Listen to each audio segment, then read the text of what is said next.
آپ صلی اللہ علیہ وسلم نے حجۃ الوداع میں اپنا جو مشن پیش کیا تو ایک موقع پر آپ نے یہ بھی کہا کہ جو میری بات سنو آگے پہنچاؤ. تو مسلمان آپ کا پیغام آگے پہنچانے کے لیے برو باہر میں دوڑے.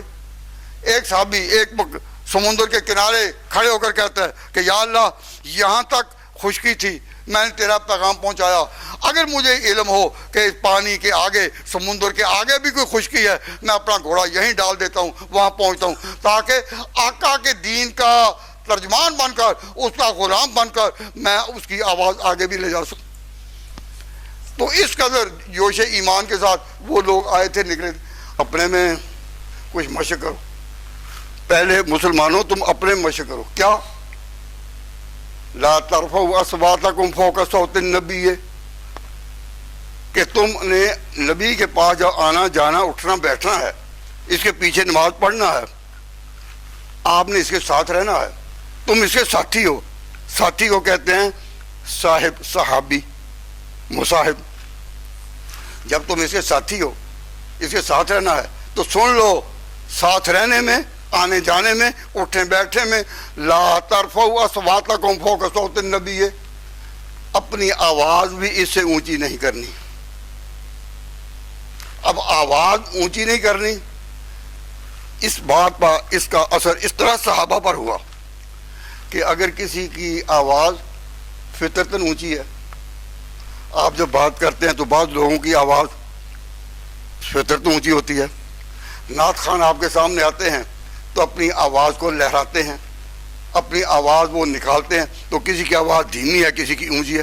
تو اگر کسی صحابی کی آواز اونچی تھی, اس نے مسئلہ پوچھنا حضور سے چھوڑ دیا اور دوسرے سیدھی صحابی کو کہتے تھے کہ یہ مسئلہ ہے, مجھے اس کا جواب لینا ہے, تو تم حضور کو کہو اور جو جواب دے میں بھی سن لوں گا, وہ بھی سن. تم خود کیوں نہیں کہ میری آواز اونچی ہے, نکلنا چاہے. لا ترفعوا اصواتکم فوق صوت النبی, تم اپنی آواز بھی اس سے اونچی نہ کرو. ولا تجروا له بالقول كجهر بعضكم لبعض, اور اس کو اس طرح کھلے طور پر نہیں بات کرنی, اس کے ساتھ بات کھول کر, آواز کھول کر. لا تجروا له بالقول كجهر بعضكم لبعض, جس طرح آپس میں کرتے ہو. کیوں؟ اگر تم نے آواز بھی نکالی تو اندیشہ ہے ان تحبط اعمالکم, کہ نیکیاں گر جائیں گی. تو نیکیاں گر جائیں گی جس نے نبی کی تعظیم نہ کی اور عزت کو ملحوظ نہیں رکھا, کتنی بھی نیکیاں ہوں, تحبط اعمالکم وانتم لا تشعرون. تو پہلے اس معاشرے کو سکھایا گیا جو حضور کی غلامی میں داخل ہوئے اور امت میں داخل ہوئے کہ آواز اونچی نہیں کرنی. اور حضور ہوں ایک جگہ اور تم ہو باہر, حضور ہو اپنے گھر میں, تم ہو باہر, حضور ہو اپنے حجرہ میں, امہات المومنین میں, کسی کے ہاں ہو اور تم ہو, تو جس طرح ہم آواز دیتے ہیں باہر سے آواز, فرما ان الذین ینادونک من وراء الحجرات, جو لوگ دور سے فاصلے سے آپ کو پکارتے ہیں کہ آواز دیں حضور کو, نہ پاس جا کر بات عرض کرو ادب سے.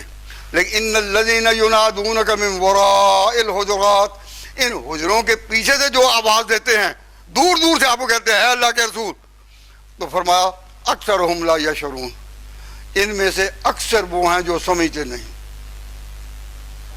اکثر وہ ہیں جو سمجھتے نہیں. تو یہ ہے حضرت صلی اللہ علیہ وسلم کا ظاہری احترام تم کرو.